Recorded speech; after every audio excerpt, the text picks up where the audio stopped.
नमस्ते दोस्तों, आपका हमारे चैनल पर स्वागत है। चलिए शुरू करते हैं नई कहानी। लंदन से लौटी हुई अवनी राजवंश हवेली के भारी लोहे के गेट के सामने खड़ी थी और चौकीदार पर चिल्ला रही थी। उसका दम घुट रहा था। सुबह 10 बजे हवेली में कदम रखा था और अब शाम के 7 बज चुके थे। गर्मी के बावजूद हवेली के अंदर हवा नहीं थी। चौकीदार हाथ जोड़कर मिन्नतें कर रहा था कि बड़ी बहू साहिबा ने सख्ती से मना किया है कि कोई भी लड़की अकेले बाहर ना निकले। अवनी ने उसकी एक न सुनी और खुद ही गेट का भारी ताला खोलने लगी। तभी पीछे से किसी ने उसका कंधा पकड़कर पीछे खींचा। उसने समझा चौकीदार ने हिम्मत की है और बिना देखे जोरदार थप्पड़ जड़ दिया। जब नजर उठाई तो सामने आर्यवर्धन राजवंश खड़ा था, हवेली का वारिस, 3 गांव का मालिक। उसकी आंखें गुस्से से लाल थी। उसने अवनी का हाथ इतनी जोर से पकड़ा कि लाल निशान पड़ गए। जंगली इंसान, हाथ छोड़ो वरना देखती हूँ तुम क्या करते हो। आर्यवर्धन ने उसकी आंखों में आंखें डालकर कहा, हाथ छुड़वाना चाहती हो तो छुड़वा लो। अवनी ने झटका मारा पर हाथ न छूटा। आर्यवर्धन ने खुद ही छोड़ा और बोला, चुपचाप अंदर चलो वरना मुझसे बुरा कोई नहीं। अवनी फिर भी गेट की ओर बढ़ी और आर्यवर्धन ने दोबारा हाथ पकड़ा और उसे गुस्से से घसीटते हुए लॉन पार कर मेन हॉल में ले आया। हॉल में पूरा राजवंश परिवार डिनर का इंतजार कर रहा था। अवनी को देखते ही दादी सावित्री बाई ने पूछा, क्या हुआ बेटी? आर्यवर्धन ने गुस्से में कहा, दादी आप इसे समझाइए, ये अकेले बाहर जाना चाहती है। गांव वाले क्या कहेंगे कि राजवंश की बहू रात को अकेली घूम रही है। अवनी रोते हुए दादी के गले लग गई और अपना लाल हाथ दिखाया। सबने आर्यवर्धन को डांटा कि नरमी से भी समझा सकते थे। वो लंदन में पली बड़ी है, उसे वक्त चाहिए। आर्यवर्धन चुप रहा पर मन ही मन ठान चुका था कि इस लड़की पर इतना सख्ती करेगा कि ये खुद भाग जाएगी।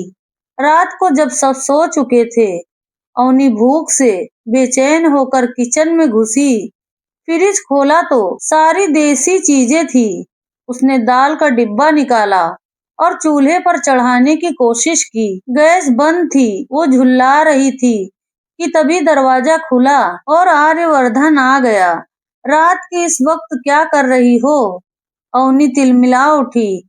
अब किचन में भी नहीं आ सकती। आर्यवर्धन हंसते हुए बोला, पहले तो नखरे दिखाकर चली गई थी, अब भूख लगी है।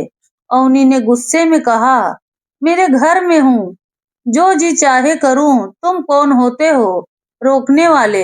चूल्हा जलाने की कोशिश कर रही थी कि आर्यवर्धन ने मेन वाल्व खोलकर आग जला दी और डिब्बा चूल्हे पर रख दिया।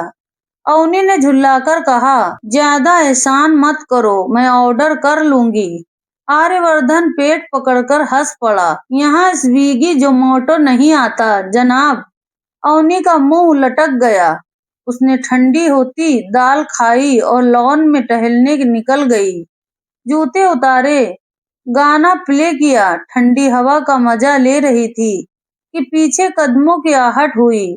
उसका दिल धड़कने लगा। आर्यवर्धन की आवाज आई, डर गई। अवनी ने अकड़कर कहा, जिन हो तुम जो डरूंगी? आर्यवर्धन उसे पहली बार ठीक से देख रहा था। काली हुड्डी सलवार कुर्ता, दुपट्टा गले में, कंधे तक बाल, ग्रे आंखें, एक पल को खो सा गया। अवनी ने हाथ लहराया, होश में आओ मिस्टर। आर्यवर्धन ने खुद को संभाला और बोला, रात को यहाँ नहीं घूमना चाहिए, भूत पकड़ लेंगे। अवनी झुल्लाकर कमरे में चली गई। सुबह 9 बजे उठी। चौकीदार कहीं गया था। उसने गेट खोलकर बाहर निकल लिया। कच्ची सड़क पर चलती हुई और आम के बाग में पहुंच गई। बचपन का बाग था पर याद नहीं था। वहां बैठी थी कि अचानक कुत्ता भौंकता हुआ दौड़ा। अवनी चीखती भागी। आर्यवर्धन गाड़ी से उतरा और कुत्ता उसके पैरों में बैठ गया। अवनी उसके पीछे छुप गई। उसकी धड़कन आर्यवर्धन की पीठ पर महसूस कर रहा था। जब होश आया तो अवनी पीछे हटी और बोली, मुझे यहाँ से ले चलो। आर्यवर्धन मुस्कुराया। कुत्ता मुझे नहीं कहता, तुम्हें कह रहा है, क्योंकि तुम गांव की नहीं हो। गाड़ी में बैठाकर घर लौटा। सबने समझाया कि राजवंश की बहुएं अकेले नहीं निकलती। तभी दादी सावित्री बाई ने बम फोड़ा। बेटा, कुछ ही दिनों में अवनी का विवाह आर्यवर्धन से हो जाएगा। दोनों हक्के बक्के अवनी रोते हुए कमरे में भागी। आर्यवर्धन के चेहरे पर मुस्कान थी। उसे यकीन नहीं हो रहा था कि बचपन में तय रिश्ता उसकी पसंद की लड़की से है। अवनी ने बैग पैक किया और भागने की कोशिश की। रात 12 बजे बैग घसीटते गेट तक पहुंची कि आर्यवर्धन ने पकड़ लिया और घसीटकर हॉल में लाया। तुम्हारी हिम्मत कैसे हुई भागने की? राजवंश का नाम डुबोना चाहती हो? अवनी रोती रही। आर्यवर्धन ने चौकीदार को जगाया और बोला, जब तक विवाह नहीं होता आंखें खुली रखना। अगले दिन अवनी ने खुरापाती दिमाग चलाया। बूढ़ी साध्वी का भेष बनाया। सफेद साड़ी, झुकी कमर, लाठी, चश्मा। दोपहर को सब सोए तो चुपके से निकल गई। चौकीदार ने समझा कोई गांव की बूढ़ी आई होगी। अवनी दूर पीपल के पेड़ के नीचे बैठी सांस ले रही थी कि आर्यवर्धन की गाड़ी रुक गई। उसने कान में फुसफुसाया, भागने का शौक पूरा हुआ। दादी माँ, अवनी हड़बड़ा गई। आर्यवर्धन ने हंसते हुए हाथ पकड़ा और गाड़ी में बिठा लिया। बोला, घर में कहाँ है? तुम मेरे साथ घूमने गई हो। अपना भेष ठीक कर लो, वरना तुम्हारी बेइज्जती होगी। अवनी ने गाड़ी में ही साड़ी उतारी, बाल खोले और पहले वाली अवनी बन गई। हवेली लौटे तो सब खुश हुए कि दोनों साथ घूमकर आए। विवाह का दिन आया।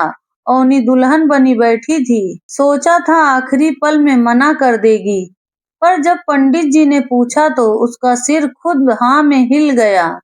आर्यवर्धन ने भी हंसते हुए हाँ कर दी।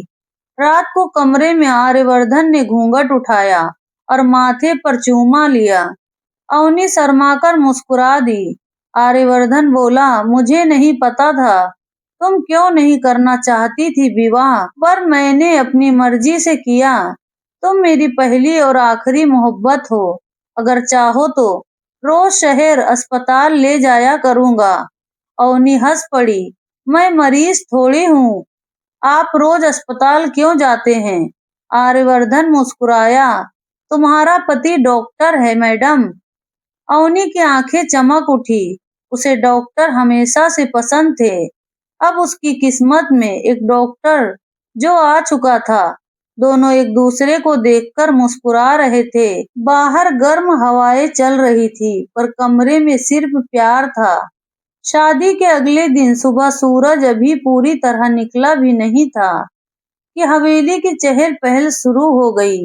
अवनी को घूंघट में नीचे लाया गया। सास ससुर, चाची ताई सबने मुंह दिखाई दी। लाल बॉक्सों में सोने की चूड़ियां, हीरे की बाली, मंगलसूत्र और ढेर सारी साड़ियां। अवनी ने सबको प्रणाम किया, पर उसकी नजर बार बार दरवाजे पर थी कि कब आर्यवर्धन आएगा। वो आया तो सीधा उसके पास बैठ गया और सबके सामने उसका हाथ थाम लिया। हंसी मजाक चला। दादी सावित्री बाई ने कहा, आज से अवनी हमारी बड़ी बहू है। अब हवेली की सारी जिम्मेदारी इसके कंधों पर। अवनी ने मुस्कुराकर सिर झुका लिया। रात को जब दोनों अपने कमरे में आए तो आर्यवर्धन ने दरवाजा बंद किया और अवनी को पीछे से बाहों में जकड़ लिया।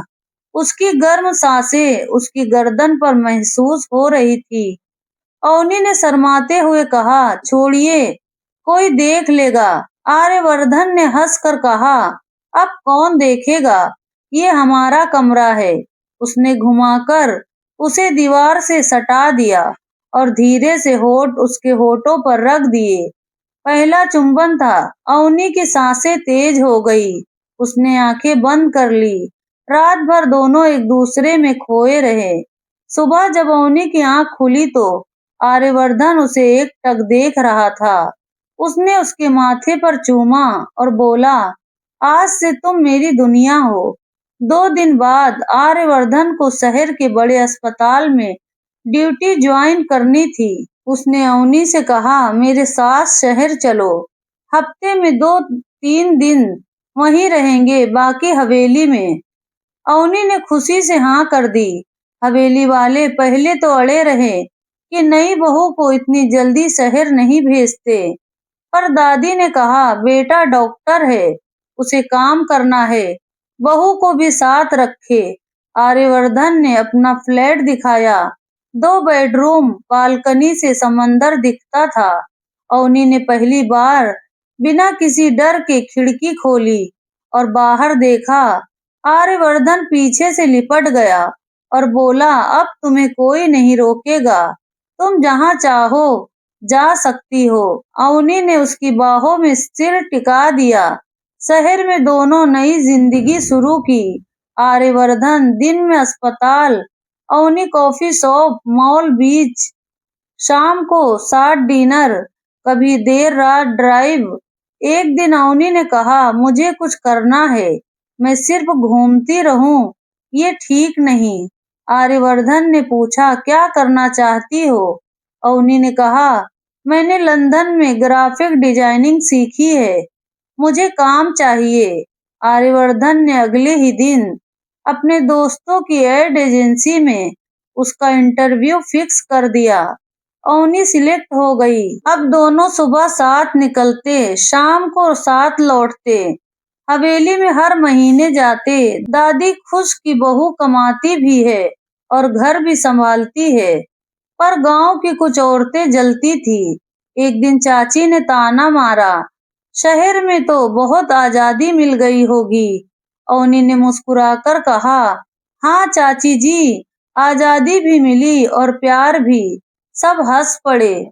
चाची का मुंह लटक गया। 1 साल बीता। अवनी को पता चला कि वो माँ बनने वाली है। उसने आर्यवर्धन को सरप्राइज देना चाहा। शाम को मोमबत्तियां जलाई, टेबल पर केक था, लिखा था, कमिंग सून पापा। आर्यवर्धन आया तो अवनी ने उसकी आंखें बांधकर केक के सामने लाया। जब आंख खोली तो पहले तो समझ नहीं आया, फिर एकदम से अवनी को गोद में उठा लिया और चिल्लाया, मैं पापा बनने वाला हूँ। दोनों रोए भी और हंसे भी। 9 महीने बाद हवेली में किलकारियां गूंजी, बेटा हुआ। दादी ने नाम रखा वीर राजवंश। आर्यवर्धन ने अवनी के माथे पर चूमा और कहा, तुमने मुझे पूरा कर दिया। अवनी ने थके हुए लहजे में मुस्कुराकर कहा, और तुमने मुझे घर दे दिया। बाहर मानसून की पहली बारिश हो रही थी। हवेली की छत पर पानी की बूंदें टपक रही थी। कमरे में सिर्फ एक छोटा सा परिवार था, जो अब पूरी तरह एक हो चुका था। तो साथियों, आपको ये कहानी कैसी लगी? नीचे कमेंट बॉक्स में जरूर बताएं। कहानी अच्छी लगी तो स्टोरी को लाइक करें और मेरा चैनल कहानी की शान को जरूर सब्सक्राइब करें, ताकि मेरा हौसला बढ़ता रहे और आपके लिए ऐसी कहानी लाती रहूं। पूरी कहानी देखने का आप सबका दिल से धन्यवाद।